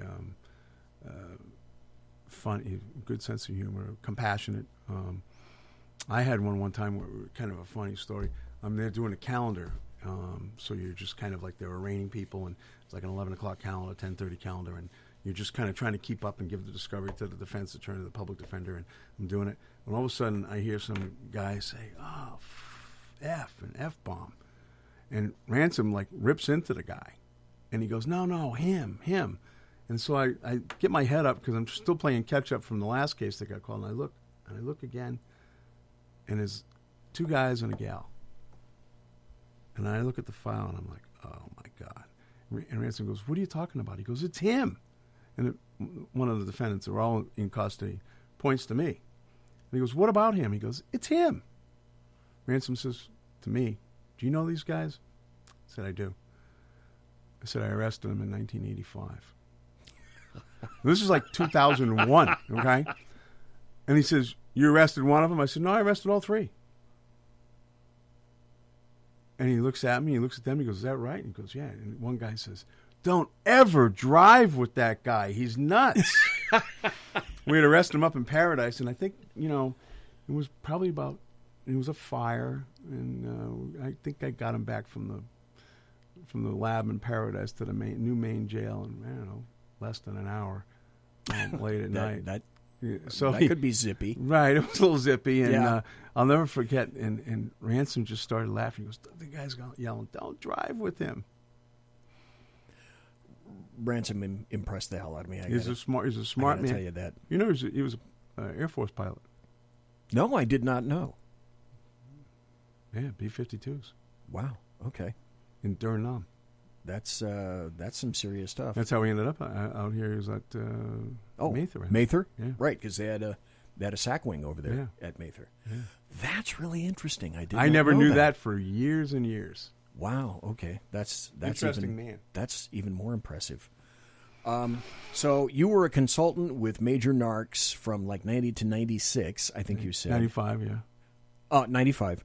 And then in like 06 to 08, End of 08. You became general counsel to Sacramento Metropolitan Fire District. So what kind of stuff did you do for Sac Metro Fire? I represented the board, okay, and then was involved in, we built, I think, during that time, 4 or 5 brand new fire stations. So it was going through all the contracts, reviewing the contracts, dealing with all the contracting, which was somewhat strange, representing the board in the public hearings in the Brown Act, disciplinary matters where people were getting disciplined, getting in trouble, doing hearings regarding, discipline matters, and we had a lot of that. We had some problems. Contracting, HR, a lot of purchasing issues and making sure that we followed the bidding process properly. Okay. So it was kind of a whole gamut of non-criminal matters, civil matters, contracting, HR, employee relations, reading a lot of contracts, a lot of purchasing things, making sure that we were following the law, not somebody playing games. And we had some of that at one point in time. So it was an interesting job. And so after that, then you retired out of government service. I did. After that job. Yeah, December 30th. I threw in my papers on Halloween, October 31st of 2008 is a fitting day. Retired December 31st, and I was still teaching at Sac State. Yeah, because you were an adjunct professor at Sac State teaching criminal law, right? No, Every bunch semester of I different had courses? two to three courses a semester I taught. Okay. So basically, I think before we get into the generic question that I'm gonna ask is, what kind of stuff are you doing these days? Represent some physicians, some nurses in administrative matters, DEA licensing matters. Yeah, because you would certainly know about that. A few cops that have gotten DUIs or their kids. Some traffic matters. Kind of trying to slow it down a little bit, but it seems like it's not. Again, time to give folks your site, DickMargaritaLaw.com. DickMargaritaLaw.com. And now we're going to get to the crux of the biscuit, and that's this. My general question to lead with this is, these days, what the hell is up with law enforcement? This is not my daddy's law enforcement. No, it's not. This is not my law enforcement from the 1980s. Mm-mm. Things have absolutely changed. One of the things that I want to talk about is this law that apparently just recently passed in California. And you gave a copy of this to me, and I gave a copy of this to you. And we'll get to that. I submit, and I'm curious what you think, that all this stuff kind of changed in Ferguson, Missouri on August 9th back in 2014. And I also submit that the entire premise of a protest group, BLM or Black Lives Matters, came out of that. And it was all predicated, essentially, as far as I'm concerned, on a lie of hands up, don't shoot. But from that point in 2014, it seems to me everything kind of turned upside down to the point where, folks, it was just a place, and then it became an effect, the Ferguson effect. And my submission is, yeah, I think we're still kind of operating. Now, I retired in 2016, so I can't say we anymore, although I will always be a sheepdog. I will always keep my oath. I will always be an oath keeper. But I think that really changed things after 2014 to the Ferguson effect, and we're still combating it now, and we're seeing, we're going to get into specific cases, the Stephon Clark shooting, etc. But that's my theory. As far as you're concerned, has law enforcement changed? I think it's changed remarkably. Huge. And I would say it changed January 20th of 2013 when Obama became officially the president. Because he had, and he's pretty much evidenced a severe hatred for law enforcement, and has manifested that in his acts and his conduct, and he's eviscerated law enforcement. I mean, it was an incident back in Cambridge, Mass. Right, with the Harvard professor, and he just came jumping out and ripped the law enforcement, and you picked on the poor professor, and everything was all race. And I got to tell you, first of all, I guess it really does bother me. If you are a cop and you're picking on somebody because of their race, religion, sex, sexual orientation, shame on you. You need to go to jail, okay? But I can tell you that 99.9% of the cops, they're profiling, and everyone goes, "Oh my God, don't say that." Oh, it's a good thing. No, but I'll tell you what they're profiling is they're profiling conduct. Yes, not color, not looks, not sex. You're out there. You're the fisherman. You're looking for bad conduct, whether the lights are out on the back, tail lights, bad tags. He's speeding. He's drunk. He's weaving. Okay, shots fired out of the car. You're looking. You're the cop. You're out there fishing for bad conduct. And it happens all over. And if you're in Chinatown, the predominance of individuals there are probably Chinese. And if you go to American River Drive in Carmichael, predominantly Caucasian. Okay? So it depends on where your area is. It's not, in most cops, you can't even tell who's in the car the way the cars are tinted these days. That's absolutely correct. It's not like cops wake up in the morning and say, you know what, I think I want to, I don't know, what paint job will I point my gun at today? Today I'm going to get down on blacks. Right. Fill in the blank. Identity politics have no place whatsoever in copdom. Right. Period. End of statement. And the cop that where the video showed that the cop shot the guy in the back. Right. When you put cops away like that, as far as I'm concerned, that's a good thing. I am the biggest, just as you are, I'm sure. I'm the biggest supporter of law enforcement when law enforcement is doing the job right. Correct. And I'm the first guy to point at law enforcement when law enforcement is doing the job wrong. Right. Because as we talked, you and I and Sean outside, it makes our job so much more difficult if we have other stupid people doing stupid stuff in the name of law enforcement. Right. It just makes everything that much harder. Right. Just like, you're absolutely right. And so I think, Obama started the ball rolling and just, did a lot of things that were just totally improper, offensive to me, okay? And law enforcement has been eviscerated, okay? And we have, everything now has become, we're looking at it from 2020, everybody's an armchair quarterback, everybody's an expert on use of force, everybody's an expert on what you should have done, what the cops should have done. I'll tell you what's going to happen, and that's why we're running into the chaos we have here. Look at Sacramento. Sacramento, you go down the streets of downtown Sacramento, and it's a pigsty. It didn't used to be a pigsty. Yes. Okay. Holy crap. We'll get to that. It's embarrassing. It is embarrassing. Okay. And under, former administrations, it didn't exist. Okay. And today, it's a flat out. And I was in San Francisco not that long ago, and I got to tell you that I felt safer in San Francisco walking the streets than I do in downtown Sacramento. Really? Yes. Okay, now I purposely have not been to San Francisco in quite some time, so yeah, you just piqued my curiosity on that. Why?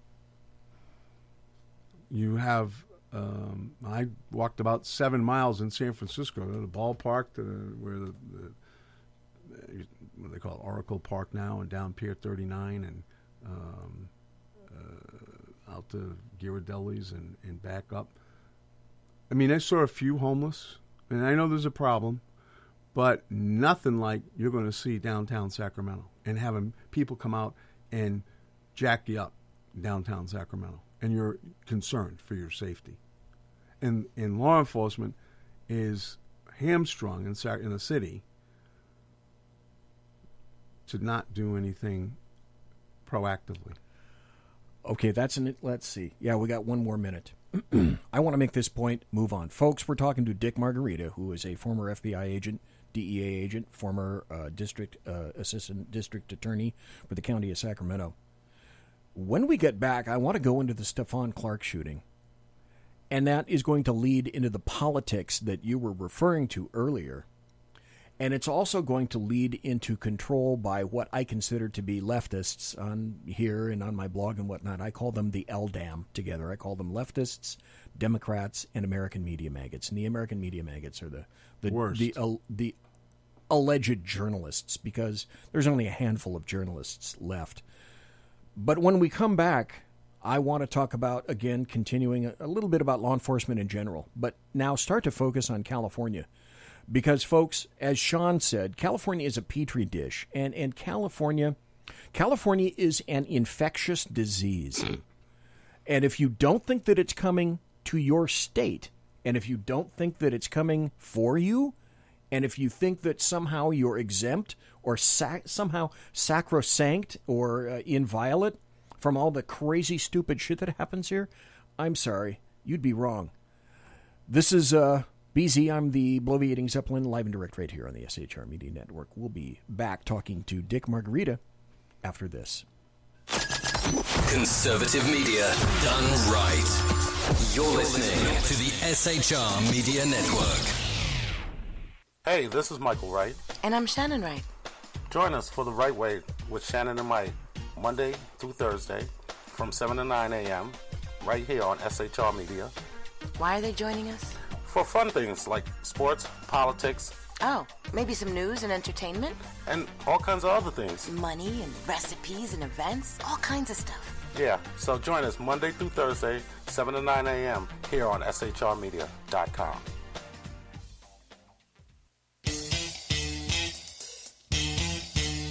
From a public locker inside a dilapidated Long Island rail station comes the show designed to piss off liberals using truth, facts, and ridicule. The Lid Radio Show, featuring the conservative voice from the People's Republic of New York, the Lid himself, Jeff Dunitz. Tune in every Wednesday at 2 p.m. Eastern, 11 a.m. Pacific on the SHR Media Network. Go to shrmedia.com. At Lid Radio, we fight for the truth, justice, and a good kosher T-bone. If you don't listen, Hillary Clinton might sneak into your bedroom in her housecoat late at night and blame you for her election loss. It's the Lid Radio Show with Jeff Dunitz.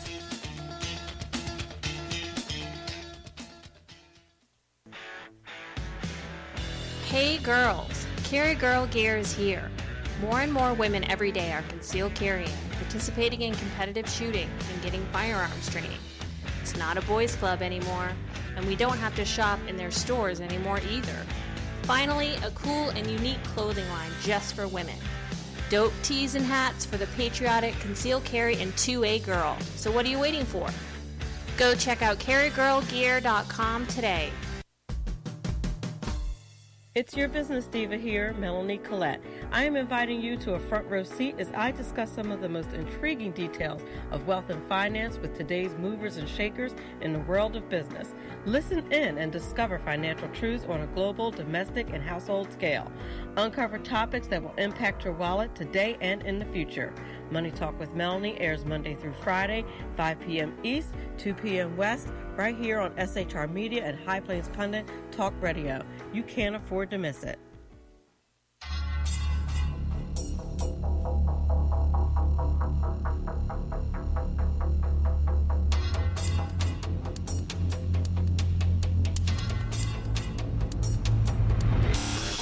The new show on the SHR Media Network, Sackheads Against Tyranny. On shrmedia.com. Go there quick like a bunny, 11 p.m. Eastern, 8 p.m. Pacific every Wednesday. Live and direct on the SHR Media Network. shrmedia.com. Be there.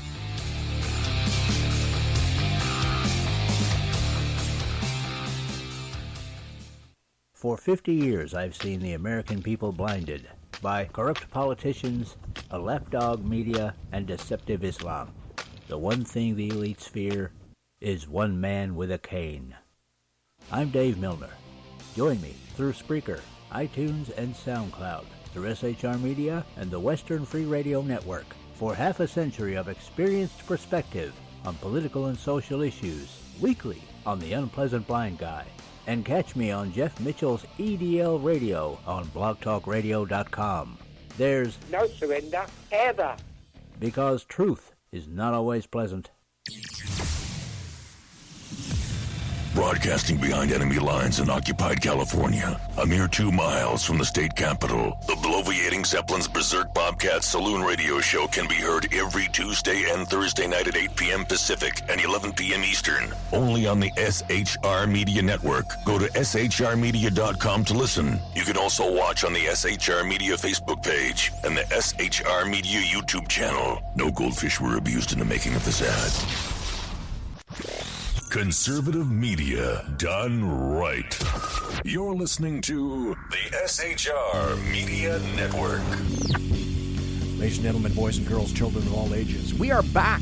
It's the final half hour, the final 25 of the bloviating Zeppelin's Berserk Bobcat Saloon radio show, live and direct from the SHR Media Studios. We're talking to Dick Margarita, former DEA, FBI, and Assistant district attorney with the County of Sacramento. And the County of Sacramento is very important because that's now what we're going to begin to focus on. Everybody knows that we chat during the break, and I, just by its very nature, I'll be the first to admit, I hate downtown Sacramento. I don't like the traffic. I don't like the people. I just don't like being in downtown Sacramento, so I avoid it like the plague. We were also talking about the relationships between city jurisdictions in the state of California, county jurisdictions, and also an incident that occurred between the City of Sacramento Police Department and the CHP. And then you mentioned, Dick Margarita, something very interesting during the break about a broadcast. And to my way of thinking, this goes right back to the Ferguson effect.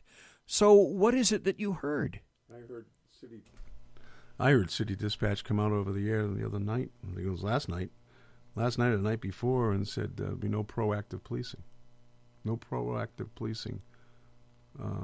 This was like 12:30, 1 o'clock in the morning, somewhere around then. It was after midnight. And I just thought, you got to be kidding me. And there were no incidents that I was aware of, nor that I seen the next day in the paper or whatever. Okay, folks, to me, I was unaware that the situation had deteriorated to that point in the area, in the city and county of Sacramento. Okay, there are two types of law enforcement that you get. There's law enforcement response, where you're sitting in an automobile or wherever it is that you happen to be assigned, the computer, or by way of some fashion, you get sent a call and you go there. That's reactive law enforcement. Then, as you mentioned, there's proactive law enforcement, which means that you make some kind of an on-view observation about a crime that you're seeing, and you take it upon yourself to intervene in the crime that you're witnessing. Right. To me, that is a staggering thing when you have a dispatcher on an actual police frequency tell the units that there will be no proactive law enforcement for whatever period of time. The shift. And that's not the first time I've heard it from the city. That's not an evolution. That is a devolution. It's terrible. I cannot understand. I do. I understand the thinking behind it. But the concept is so incredibly foreign to me. I told you before the show, I have about 30 to 40 tabs of stories that I could talk about. I knew that we weren't going to get but to a fraction of them. But to me, this illustrates the extreme disparity between law enforcement philosophies, at least in California, and specifically in Sacramento County. But I would submit in all what I call urban rat cages, big leftist population areas that are controlled by Democrats. And now in my town, this shit is here. Number one, I'm not a resident of the city of Sacramento. Thank God. And boy, am I glad I'm not, because this is the law enforcement that you don't deserve. Right. And then we're jacking up your taxes. I am, when you told me that on the break, my first, honest to God, Dick Margarita, my first thought was, okay, you're making this up. You're pulling me. Mm-mm. But this is true because you heard it. Now we have devolved to the point where we're not even allowing our law enforcement personnel. Now this is in a city. I can guarantee you that you will never hear a response like this from the county of Sacramento. I guarantee you it wasn't the county. And yet you're hearing this order from dispatch to the units. Woe be to any of those officers who decide last night, if they decide that they're going to go proactive on something. Right. It is so staggering. That concept is so staggering, I'm almost at a loss for words. But when I was worried that I'm afraid we're going to get there, we're not here right now, but we may eventually. No, that's here. It is. Right now. Now, I knew it already existed. And I wrote a post. I think it was called The Good Sergeant. And let's see if I can find it. Oh, yeah, the Berkeley Police Department. And I have a video of the Berkeley Police Department standing down, and a Berkeley police officer who is seeing violence 1 block away from protesters. And a guy on the video is asking the officer, "There's stuff happening over there. You're not gonna go take care of it? You're not gonna handle that?" And his response was, "Okay, and?" If that isn't the most dismissive answer in law enforcement, this is what disgusts me. Now, subsequently, we find out that the Antifa-driven mayor of the of the city of Berkeley directed the Berkeley PD chief to stand down, and then that order went down through the ranks. I know this for a fact now. I know this happened in Portland. I know this happened in San Jose. I know this happened in Berkeley. I know this happened at UCD Berkeley. I know this happened in Seattle. It's happening here. But to find out that it's happening in Sacramento, and it's not just a hint. It's not just a suggestion. It's an order. It's a directive over a channel not to be involved in proactive law enforcement, as in, I don't want you to do your jobs tonight. Close your eyes. Kind of like Schultz. I know nothing, Yeah. I see nothing, I hear nothing. It's sad. Well, but you've got a mayor in Sacramento. That's where it's at. Okay. Do you need a blood pressure pill? Boy. Yeah. Yeah. I swear to God. I did not think that was here. I am glad that you told me. On the other hand, I'm sad that you told me. On the other hand, I'm sad that, I don't know if you know it, this little area around here is kind of a cop ghetto. Yeah. The guy next door works for SAC PD. The guy across the street works for SAC PD. So I hear all sorts of things, and I haven't spoken to them recently. But just the devolution in the state of the art of law enforcement up and down this state is, I initially quantified it as sad, but now it's just beyond sad. Offensive. It is disgusting. Now, when I wrote this blog and I had the video, which, by the way, I looked just now and has been taken down by YouTube. I can't imagine why that would be. What was taken down? A video of an officer telling someone on a camera, and you can see on this video a block away, there is violence being committed in front of these officers, and they're not responding. What I said in my blog was all it would take would be one good sergeant to say, bullshit, you and you and you and you and you and you are coming with me, and we're going right into it.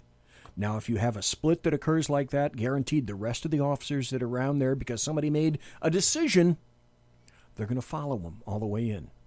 And that good sergeant is going to be disciplined. But how astounding is it that this is the state of affairs in California law enforcement? I say I am speechless to hear this. I think every one of us here in America that are let's say, God, I don't you get don't have that. to be a patriot. You can be a Republican, a Democrat. You want to be safe in where we live and where we walk and where we eat and where we go to work. And what the politics, the liberal politics is, it'll be what we tell you it's going to be. And so now you're going to subject me to being unsafe, victimized, and you know they're the first ones in part to ring the victim this, victim that. They don't care about the people that are victimized, and all it's about is votes and lining the money with lining their pockets with everybody else's money. And I'm sorry, it is pathetic. It is, and I hate to say it, but there is a striation, at least on the West Coast. I don't know how the East Coast is handling it, but on the West Coast, and specifically in California, I'm drawing a line. The line is between city police departments and county sheriff's departments. Right. One's City elected. chiefs, yes, city chiefs are appointed, so they answer, and their noses go right up the bunghole of the mayor of whatever town or city is associated with that. Right. And sheriffs of various counties, in California it's 58 counties, they are actually elected, and they are answerable to the people because of those elections. Right. I got to tell you right now, Dick Margarita, here's a story that I just read from the San Francisco Chronicle. This is an op-ed piece by Joe Matthews, and the article says, "Time to get rid of sheriffs." The county sheriff, now I'm thinking about our Sacramento County Sheriff Scott Jones when I'm thinking about this. The county sheriff is the problem child among California elected officials. No office is less accountable or more reliable in producing scandal. Once elected, sheriffs in all 58 counties have power over jails and policing and act pretty much as they please. Under our state structure, a sheriff in California can't really be fired. Those most liable to complain about a sheriff, inmates and those accused of crimes, have trouble gaining the public's ear, let alone its sympathy. And in the Trump era, some sheriffs, especially in conservative precincts, have flirted with anti-California treason, defying state laws that protect our immigrant families. Stop.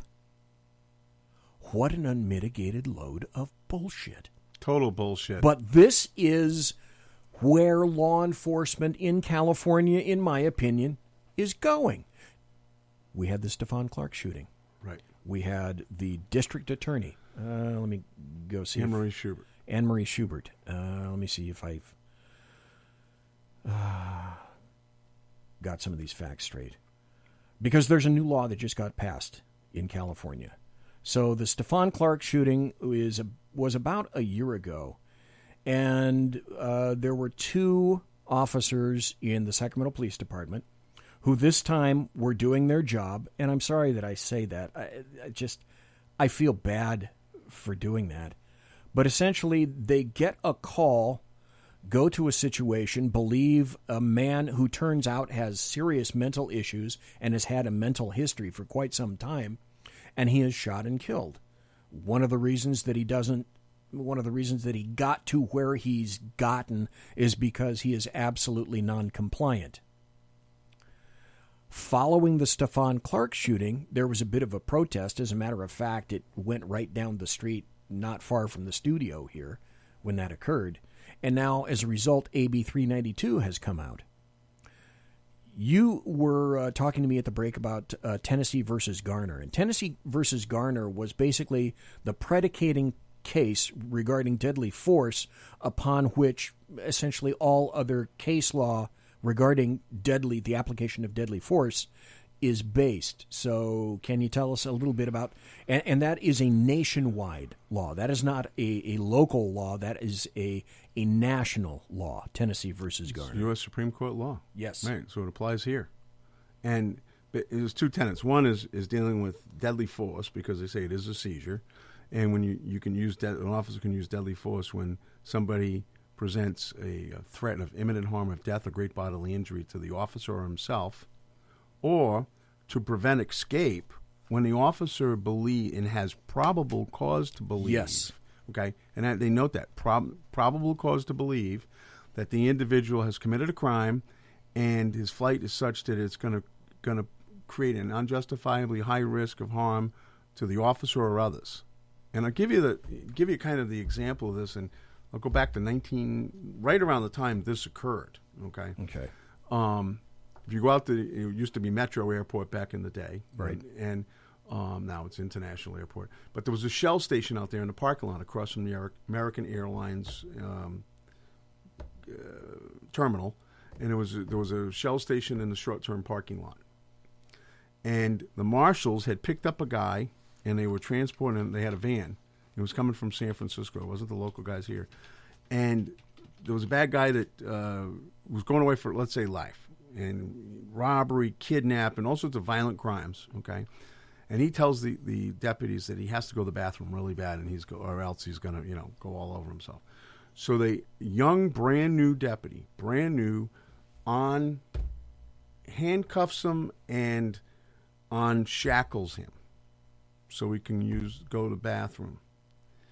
the guy takes off running, and he heads not away from the Shell station and the terminal. He heads right into the middle of the parking lot going towards the terminal. Well, American Airlines had just landed, and a whole bunch of people were coming into the parking lot. So now you've created this hostage situation. Yes. Okay? And this guy had a long history of hostage, shooting, hurting, just real violent past. And the deputy pulled out his gun, shot and killed the guy in the back. And they ruled it a justified shooting. And it was right at the time that, it was within a couple months of this case coming out. And I thought, very interesting. And it didn't have this case didn't have anything to do with that. But it was right on point of justifying that level of force at the time. Okay? Nobody wants to. Knock on wood, I never got in a shooting, nobody, and I know guys that have, and nobody is proud of. I have, and glad, and you don't wake up in the morning and say, "I know, I'll create a living hell for myself." Right, but it does. Right, and thank God, and there were probably 50, 55 times I was in shoot no shoot that, I would have been more than justified shooting somebody and taking their life. Thank God I didn't. I'm glad I didn't. That doesn't mean that, there were little scuffles along the way. And I think that brings up another point that I'll get to in a minute. But we have a bunch of academians, and that's maybe stretching the word, that are now dictating what law enforcement tactics are. And it's no different than me reading a book and reading 10 books and telling you I've read all those books on basketball, and I'm better than Michael Jordan. Now I'm an expert. Now I'm better than Michael Jordan. Yeah. Okay, so let's talk about that case very briefly. We got 8 more minutes. We might be able to come. Let me stop here for a second, because I know we're not going to get to a fraction of the stuff that I wanted to talk about tonight. Sorry. No, listen, it's been fabulous. Back. It's been fabulous, but that's my question. Would you ever consider coming back? Oh, absolutely. Because there's so much more stuff I'll be glad to talk about. That it's the tip of the iceberg. I'll be glad to come back. Okay. This has been a good night. This is great. Okay. Now, we had the Stephon Clark shooting last year. In that case, Sac PD officers were cleared in the shooting by Anne Marie Schubert, the Sac County DA at the time. Still is. On March 2nd of this year, she cleared both of the officers. And they were also cleared by the California Attorney General, Xavier Becerra, who reached essentially the same conclusions that she did and held a press conference after hers. The quote they're using is, "The law requires that we judge the reasonableness of an officer's actions based upon the circumstances confronting them at that moment in time." And she was talking to a whole bunch of reporters at the time. And she said, in the end, it was clear that Sacramento police officers Jared Robinett and Terrence Mercadal did not commit a crime. "We know," she said, "Clark fled from the officers after being told to stop. We know he continued into the backyard. And we know when he continued into the backyard, he rounded that corner and he went to the end of the yard and he turned around. He didn't continue to flee. He turned around and he was in a shooting stance with his arms extended. The DA said the 2 officers honestly, without hesitation, believed he had a gun. They fired 20 shots at Clark, hitting him 7 times. He was killed March 18th after Sacramento police responded. And again, they got sent there. It wasn't their feeling at the time, I have this arbitrary need to get involved in some kind of a shooting. They were sent to a 911 call of a guy breaking car windows in the South Sacramento neighborhood. So during the press conference, she also said there's DNA evidence confirming that Clark was the individual who broke the windows and smashed a home sliding glass door with a cinder block. And there was an elderly man who, I don't know if he was handicapped, but lived in that house that wasn't related to him that lived in it. So you had another victim that was going to be victimized. Much larger potential jeopardy. Now, I want to read this paragraph because to me, this is what any other mother would say, but the state of California is going to take this in one particular direction. You may not know where I'm going, but it's this. The mom said, "I don't care if he was a criminal. None of that matters. I think her name is Sequette Clark. She said when her son was killed, what matters is how those officers came with lethal force around a corner on a vandalism call after my son and gunned him down when he had nothing but a cell phone in his hand. I understand. These are mother's thoughts. But there's a lot to unpack there, and my fear is the state of California is going to unpack all of it. Because to me, the implication is California seems to be working itself in this direction. There are only certain calls that you get on a screen where deadly force or force of any kind may be used, depending upon the call. And I think California is trying to unpack that and extrapolate it to limit officers to what you get on the screen is how you're going to react to it. And everyone knows that situations and circumstances are fungible, they're flexible, and they change at a moment's notice because you're dealing with human beings. That's right. Very fluid. And I think it's very sad that, it's sad that the young fellow died. But it's sadder that, and, she talked about vandalism. It wasn't vandalism. He was trying to get into a house. He had already attempted at least an attempted burglary. Yes. Okay. So you got felonious conduct there. Okay. You got, and the cops aren't being proactive; they're being reactive. Yeah. And there's something that was left out. If you saw the video that Ms. Schubert played, yes. Okay, it showed the flash. Okay, of Mr. Clark put the camera up in his left hand, and had it out here like this, and you see the flash. Well, he was about 30, 35 feet away at the time. That flash, the cops had a reasonable good faith belief, and I would have too at that point, that was a shot flash, gun flash, and not a camera, cell phone. There are all sorts of things that occur in a high risk situation. Right. You get auditory exclusion. Right. You get tunnel narrowing vision of the vision, tunnel vision, all sorts of things happen physiologically to the human body in extreme circumstances like that. But I think, unfortunately, that's where law enforcement is going on that. Where you have a group of leftists that really want to hog tie law enforcement, and I think what's going to happen is you're going to see guys say, wait a minute, am I going to respond to this call and hang out my family and my freedom, or am I just going to career, exactly, right, and my freedom. Right, my freedom. Or am I going to go to the coffee shop? Am I going to free myself for a vehicle stop? I don't think I want to go to prison by trying to defend my community with my best efforts, but some political hack is going to dictate that I need to go to jail because they're all screaming and hollering. That's pure baloney. It used to be that a situation like that was judged on how a similar reasonable officer would respond in like conditions or circumstances. Right. My understanding, please correct me if I'm wrong, and I may be, because I may be misinterpreting this bill. We got 1 minute to go, so I'm going to have to wrap this up really quick. It looks to me like they're changing reasonable to necessary. And to me, it would seem in retrospect that it is very easy for a jury to decide after the incident that it wasn't necessary to kill my client at all. Right. Is this where we're going? Is this an improper interpretation of 392? I'm looking at Tennessee versus Garner, which is a U.S. Supreme Court 1985 case, and it says specifically, the case requires us to determine the constitutionality of the use of deadly force to prevent the escape of an apparently unarmed suspected felon. We conclude such force may not be used unless it is necessary to prevent the escape and the officer has probable cause to believe the suspect poses a significant threat of death or serious physical injury to the officer or others. And that goes back to that scenario I gave you with the Marshal Service at the Metro Airport. I'll tell you what. I'm going to play a top of the hour, really brief break. It'll be super brief. I kind of like to go through this and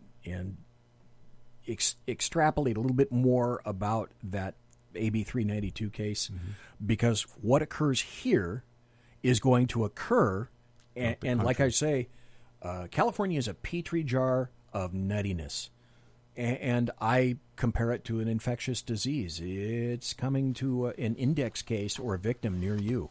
Yeah, sadly. Yeah, it's very sad. I want to remind folks of this. Conservative media done right. You're listening to the SHR Media Network. And I want to say that we are now officially going into overtime. So right now it's 1 a.m. on the right coast. It's 10 p.m. on the left coast. We're talking to Dick Margarita, who is my great guest tonight, former DEA and FBI agent. I should say DEA agent and assistant Deputy District Attorney. Deputy District Attorney. And we're talking about the new law that was signed, AB 392. I'm unhappy with the way that it's been quantified by some people in law enforcement in California. There are a number of people in law enforcement places who are saying, overall, I think we can live with this. Why? I don't understand the acquiescence or that mindset to say, and I read in a blog on Facebook where a former administrator said, well, this is basically the best that we're going to get, and we should just be happy and take a big cup of shut the hell up. Bullshit. And I don't agree with that. You know where we've gone wrong as a country? I'll tell you where we've gone wrong, and I'll be really quick. We have compromised ourselves out of our own end zone. And we are not even in the ballpark. And we keep giving and giving. We should be satisfied. No. How about protecting me, my family, my friends, okay? People should be safe. They shouldn't have, and the cops who are doing that shouldn't have to worry about not only civil liability, but now getting hooked up on being second guessed. Wrong. You're going to have a group of law enforcement people who are going to quit. They're going to flee, and I know some that have already fled to Idaho. And you're not going to get oh God, yes, that's part and parcel of all the quality stuff that I people wanted to to come talk in. about. And who's going to want to take the job? If I were 21 years old now, no way. A lot of people that are currently in law enforcement now have been talking to me saying that their kids once wanted to go into law enforcement, and now they're telling their kids, don't. Go find something. Go do something else. Don't get into this job. 10 years ago, sure. Now, don't even remotely think about it. Right. But I think you have to look at the larger, you have to go bigger picture on this. You have to look at the larger umbrella, so to speak. I've watched the video where I've seen Berkeley PD stand down. I know UCD PD stood down in the face of I'll be blunt, leftists or BLM. I've watched it in Seattle. I've watched it in Portland. I've watched it in San Diego. I've watched it here in Sacramento. You've heard it here in Sacramento. Last night, where you heard over the Sac PD channel, right. No proactive law enforcement conducted. It's a very unique phrase, too. Yes, and trust me when I tell you, all the cops listening to that and listening to this know they know exactly, precisely what that means. Yeah. Translated, don't do your job. Right. But the overarching issue is, what do you as a citizen do when the cops won't protect you? Simultaneously, the same agencies who would hypothetically be the enforcers of whatever laws come down in the state of California, you have the state of California potentially acting as your enemy when it wants to remove your Second Amendment rights and your ability to defend yourself. You're aiding and abetting the enemy. And if-then equation then comes to my mind, if cops won't defend you and they're told to stand down, and you're on the cusp of having your own ability to defend yourself removed by way of firearms vis-a-vis the Second Amendment, then who defends you? Who is left to speak for you? Nobody. I got to see if I can find this quote. Because I gave a copy of this to my friends here at SHR. I gave a copy of 1984 to them. Each passing day, this country becomes more like 1984 to me. And because I've read the book, I find it extremely frightening. I think I'm going to end the show with this. And it's a Pastor Ralph Niemöller quote. And it says something like this. And it happened during World War II. First they came for the socialists, and I didn't speak out because I wasn't a socialist. Then they came for the trade unionists, and I did not speak out because I was not a trade unionist. Then they came for the Jews, and I did not speak out because I wasn't a Jew. And then they came for me, and there was no one left to speak for me. Dick Margarita, thank you ever so kindly for being here tonight. I greatly appreciate it. Thank you. If you're willing to come back and you have said yes, I have. I would love to have you back. Thank you. Monsieur has been locked!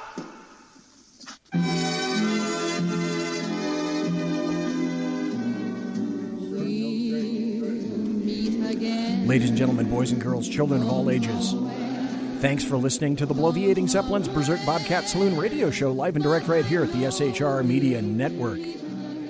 I got to tell you that promotional considerations are by the Lockheed Skunk Works, and also by the Boeing Company. If it ain't Boeing, I ain't going. And also by Pratt & Whitney Engines Thrust. You can trust. My tiaras are by My Little Pony. And also, I want to thank my KC-135 Kettle 1 refueling team, with whom I will be consorting in less than an hour. Thanks to Dick Margarita for being here tonight. I greatly appreciate it. Thanks to each and every one of you who happen to be in the chat room. Thanks to everybody that's going to be listening in podcast later on. Don't know if there's going to be a chat show tomorrow. We'll have to consult with Sackhead Sean, but I will be here Thursday night with Ray J, a great American. Who's Ray J? Go to Twitter and find out. God bless, take care, be safe.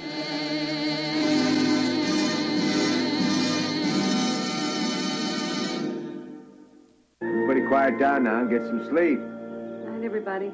Good night, Mama. Good night, Ben. Good night, everyone. Good night, Mama. Good night, Daddy. Good night, children. Good night, Daddy. Good night, Elizabeth. Good night, John Boy. Good night, Jim Bob. Good night, Jim Bob. Good night, Jim Bob. What's going on? I was asleep. What's everybody doing? Good night, Good night, Jim Bob.